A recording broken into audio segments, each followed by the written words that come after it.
Hello, everyone. Welcome. My name is Dr. Samuel Finesurrey, and today I have the honor of introducing you to two amazing groups of student researchers, activists, scholars. They have served as scholars and researchers and interviewers and interviewees, documenting struggles encountered by their respective communities and uplifting voices from their generations. They're working on a study funded by the ACLS Mellon Community College Fellowship. Tegida Fadiga, Luz Hidalgo, Sadaf Majid, Elsie Rosario, and Ficeris Saidmian have curated testimonies collected by and of themselves and their classmates. Not only have they begun to organize and analyze the hundreds of testimonies for an archive titled Voices from the Heart of Gotham to be housed at Guttman Community College, but they are also serving as co-authors and editors on an edited volume of this collection. Today, they will focus on oral histories gathered by Guttman Community College undergrads on immigration and migration to New York City. Take it away. All right, so, as producers of knowledge with a particular focus on social injustice, racial, gender, and transnational journey, Guttman Community College scholar activists have constructed a new digital canon that offers New Yorkers the opportunity to contribute testimony of tumultuous time.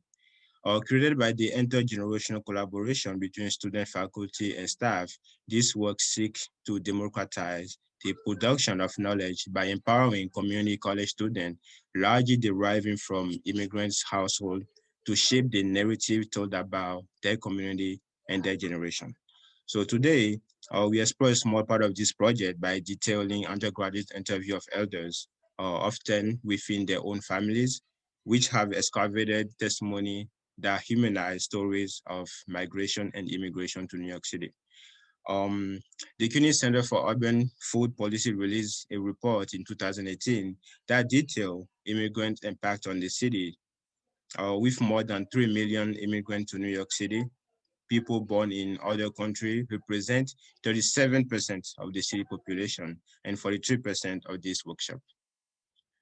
They are deeply woven into the financial health of the city, contributing 257 billion to New York City economy, nearly a third of the entire GDP. So immigrant households have had a strategic imprint on the city demographic, as approximately 60% of New Yorkers are either immigrants or the children of immigrants. Voices from the Heart of Gotham has uncovered the immigrant experience through the eyes of immigrants themselves. Narratives are collected by trusted loved ones, which provoke stories and memories that could only be evoked due to the intimacy between interviewers and interviewees. Hearing about the experiences and struggles of immigrants opened my eyes to see that the importance of unity within and between communities is needed now more than ever. With Voices from the Heart of Gotham, I can use my role as an immigrant and student to help create a space designed to give immigrants a platform to share their stories. Being able to share immigrants' perspectives on how people in society view people who are immigrants made me feel empowered because for so long I felt alienated as an immigrant, silenced by mainstream society. This project works to amplify immigrants' voices in a way that is authentic, exposing how biases against them have silenced them in the past. As a majority immigrant team ourselves, our projects ask those people that are so influential to character of the city are. Where do they come from and why do they choose New York City? What does the city mean to them and what have they meant to the city? What obstacles have they faced, sacrifices have they made, and dreams have they pursued? This work seeks to complicate immigrant narratives, which too often use numbers and anecdotes to cultivate nativist fear in ways that divide people by class, gender, religion, ethnicity, and place of origin. Why people leave their home country. So when speaking like to elders and peers, who arrive in New York City from elsewhere, government students help them produce testimonies of the challenging condition and economic opportunity at home that made relocating seem like the only option for a fulfilling future. So Carmen Graves at the time of the interview, an 80 years old immigrant from Puerto Rico, recalls the poverty that surrounded her on the island. She said, I remember walking to school every day from the country to the town and walking with no shoe, no clothes, only little clothes and eating if I could find something to eat. On the island of the West, Starling Pimento remember the house where I used to live in the Dominican Republic was kind of broken down. This experience mirrored the reality for Dolores Rodriguez, who recalls, I grew up on a farm in the Dominican Republic with no electricity, no water. I go further explaining that beyond a difficult financial situation in my native country, Benin, my future prospects were limited. I was like, this is not a good life for me. So I left. Other people left because they fear for their own safety. When I was living there, it was very dangerous to be outside, and I decided to move to the United States. After a couple of family members told me that the United States was going to be a better place to live. Saying goodbye. Immigrants often think that everything will be perfect since you will settle in a country where there are many opportunities that are scarce in your lands.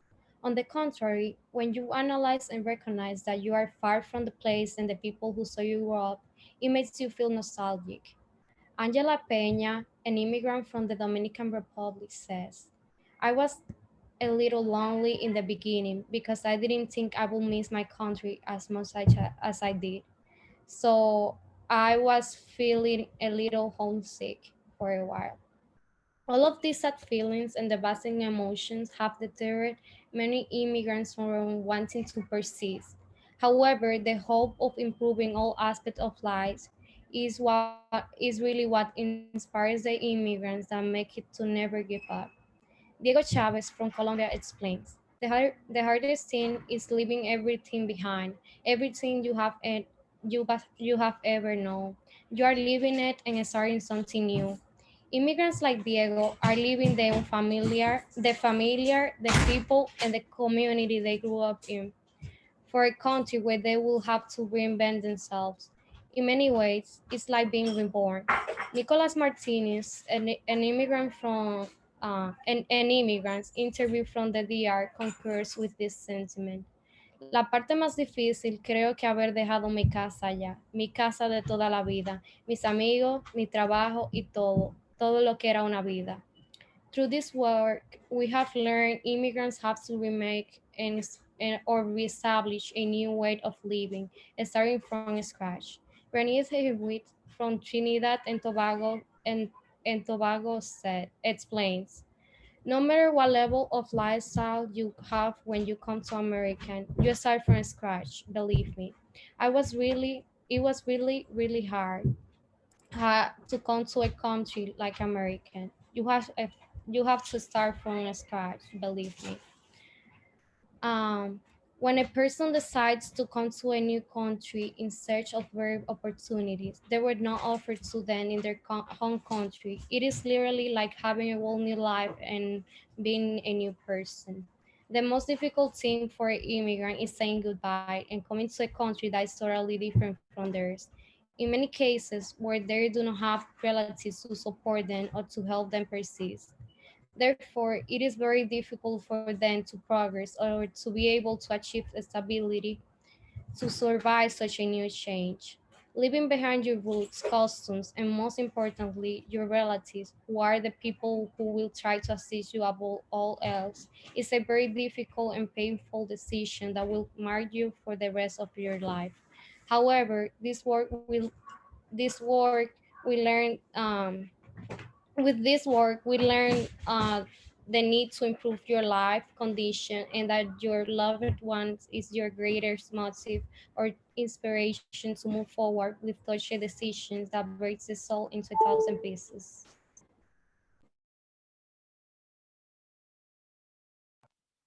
The journey to New York City. The decision of migrating to New York City is not always easy, and the journey that awaits immigrants and migrants can be intimidating. The way that some immigrants come to this country with everything there is to go through is enough for them to think, I am not doing this, this is crazy. But the necessity is what gives courage to those who decide to take on the journey. It is a decision that is going to completely change their lives. And so we have found many immigrants take great risks and go through much trouble to make it to the United States. Maria Blanca's journey was not an easy one. She narrates how risky and extended her journey was to get here. Cruzar otra vez, me volví a arriesgar y tuve un poco de miedo de volver a intentarlo. Y pues algo malo me podía pasar. La travesía fue de Tijuana a San Diego y en San Diego alguien me estaba esperando para llevarme a Los Ángeles. Y de Los Ángeles todo fue rápido. En aquel tiempo subirme a un avión y llegar hasta aquí a Nueva York. Fearful when she initially crossed, the path to New York City was anything but simple. Just like Maria's voyage, there are many more people risking it all to try and achieve a better life for themselves and their families in this country. Once immigrants step on American soil, it is a matter of time to start building that future. But the start is always rough, especially when you leave everything behind in your homeland and have to start from scratch. With the determination to get ahead, Eladio Martinez came to the United States. Solo tenía un pedazo de una bolsa de basura plástica para descansar, pero aún así me sentía con ánimo porque estaba en Nueva York y salía adelante. With only a piece of a plastic bag to sleep on, Eladio's reality when he got to New York City was difficult.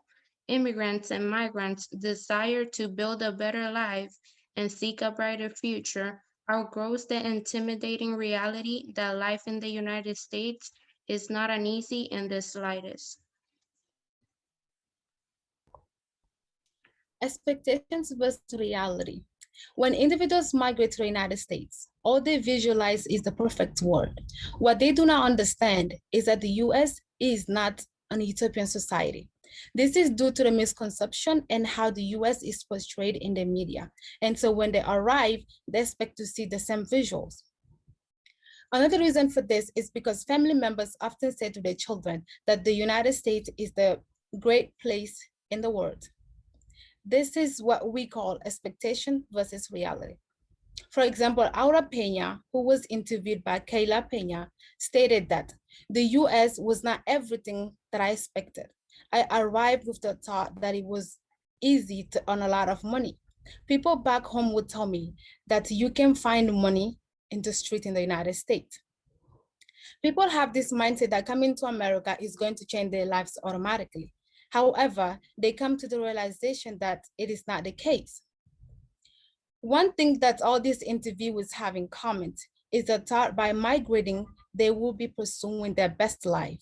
Luz Aidalho, who is a student at Gunman Community College, migrated from Dominican Republic to New York City. She explained that before even coming to the US, I thought in this country, it was very easy to get money and everything was easy.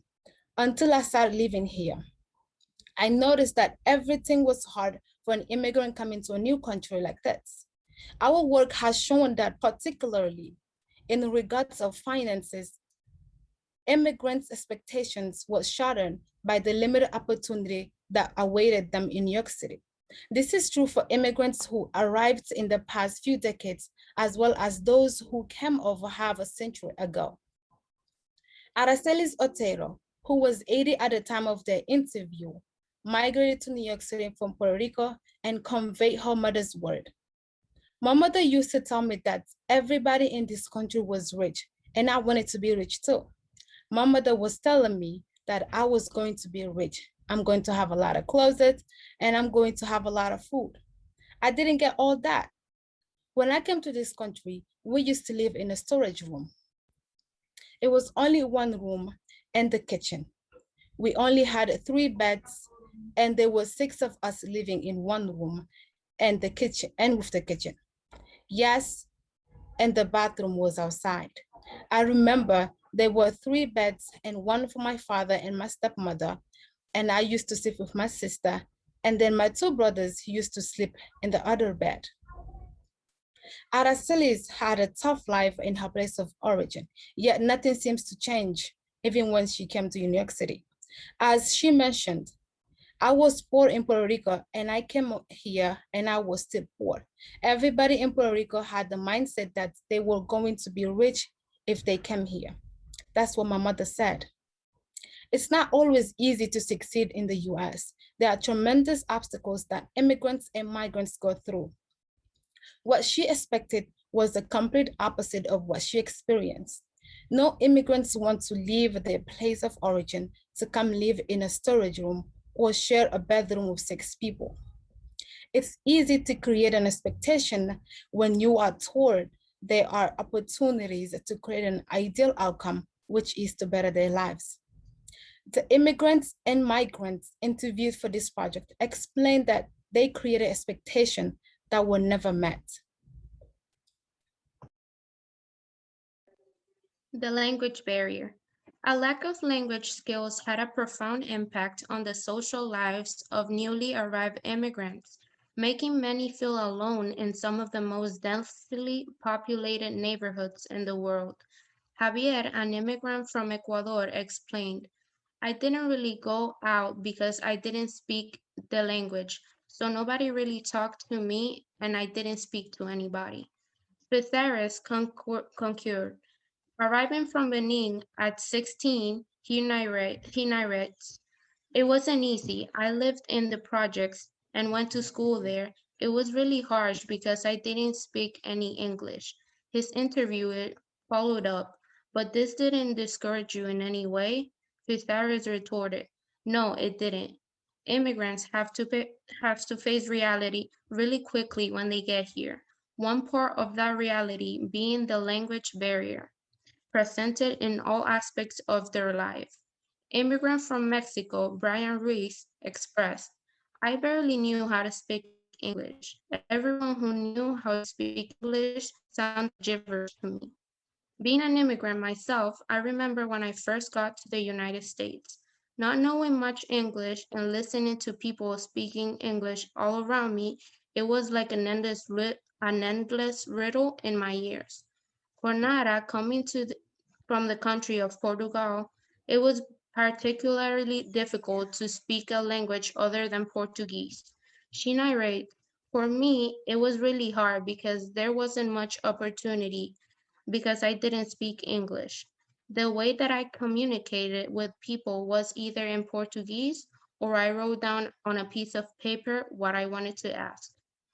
The drive to be here in the United States and pull through for their families is one of the things that gives immigrants the motivation to find ways to understand, learn, and speak English, however, however they can.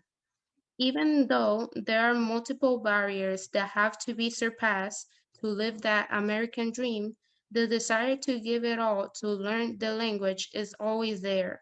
When it comes to breaking that language barrier and navigating the immigration system of the United States. After reviewing the interviews of immigrants, one major obstacle that was prevalent through most of the interviews was that immigrants were having trouble navigating the rigid immigration system. As one of those immigrants interviewed for this project, I recounted my own family's struggle with attaining citizenship. It's really difficult to get citizenship here. The first time we applied, we had to wait for months before getting a response, and it cost a lot of money.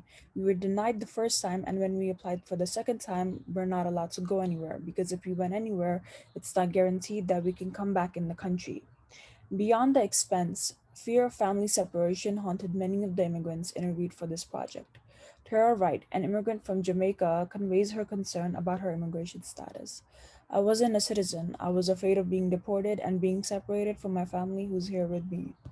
For those without legal status in the United States, the challenges can be even starker. Nadine Matthews from Trinidad and Tobago explains, not having legal status, there were not many opportunities for me. They told me just to stay under the radar, so I didn't see any opportunities. Alexandra Pedraja, who immigrated from the Dominican Republic, explains in Spanish, there are many jobs that if you do not have your papers in order, your social and your residence, they do not give it to you. That is one of the obstacles of not having papers. If what they have to do is catch an immigrant who does not have papers, I mean, if they want to deport him, they can deport him. That's it. These strict immigration laws have contributed to the struggle of immigrants. Making it. Leticia Camejo, an immigrant from the Dominican Republic, describes what making it means to her. Le agradezco mucho a este país. Hoy mis hijos están en la universidad. Son dos adolescentes ejemplares. The fact that Leticia's children made it to college is how she measured her success as an immigrant. Our research has shown the dream of many immigrants is deferred a generation. They count not for themselves, but for their children. This empathizes the way in which coming to any country and raising your children there could really contribute to then obtaining beneficial opportunities that will help them to improve their future.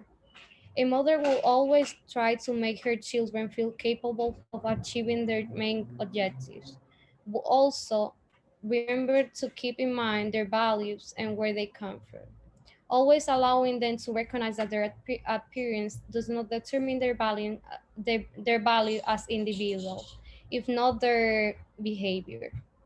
This is because as an immigrant parent, you will always want to motivate your children to keep advancing and growing. Not only that, but to always encourage them, regardless of what people say, to do their best and to distinguish themselves from society's intolerance. For some immigrants, however, the dream of making it is wrapped up in their own accomplishments as well.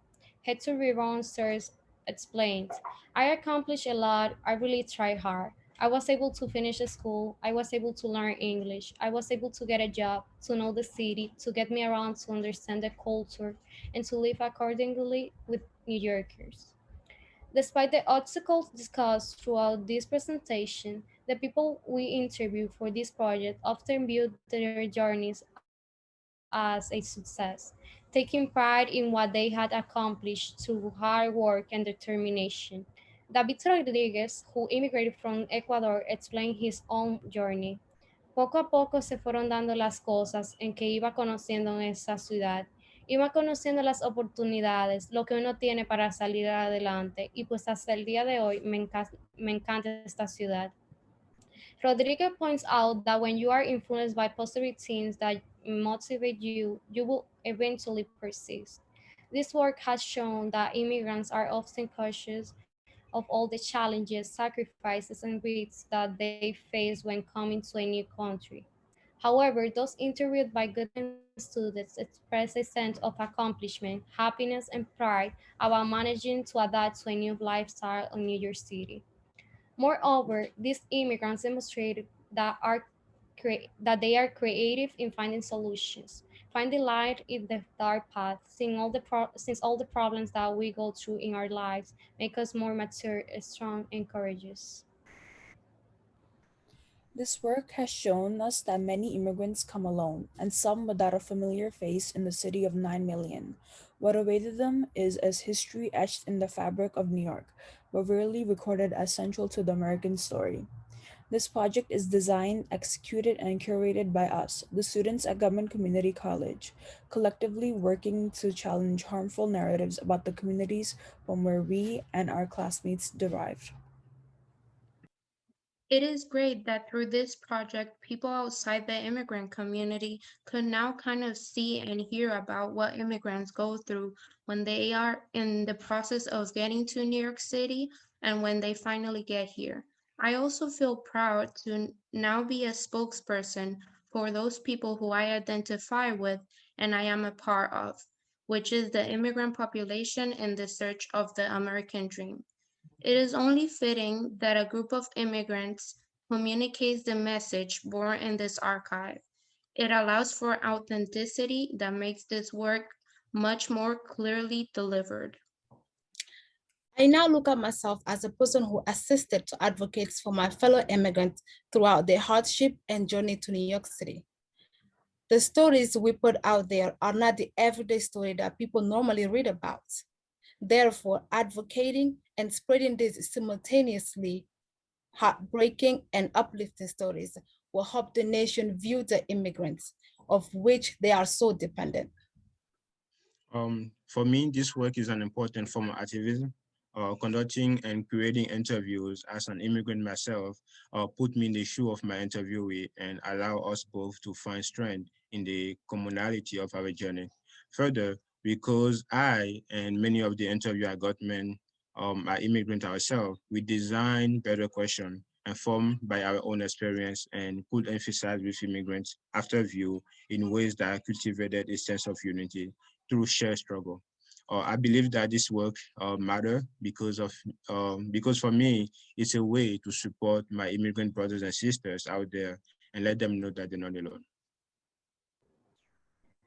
When reading and hearing some of the interviews conducted, it makes you realize that no matter the diverse languages, traditions, cultures, and backgrounds, our experiences are, as immigrants are connected. If I just were to conduct this oral history project, it will be completely different because they will never understand the hardships that these people endure.